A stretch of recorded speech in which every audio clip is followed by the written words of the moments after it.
బొమ్మలాంటి ఆమె పక్కనుంటే పగలే వెన్నెలనే కురిపిస్తా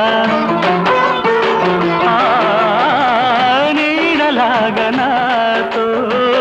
ఏడడుగులు సాగితే ఇలలో స్వర్గంనే సృష్టిస్తా రసరమ్యం ఆ రాగ విలాసం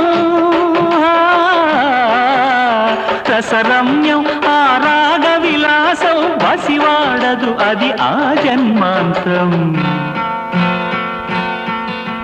అందమైన నా ఊహల మేడకు ఆవిడమణి దీపం అంది అందని నాశలకు ఆమె ప్రతిరూపం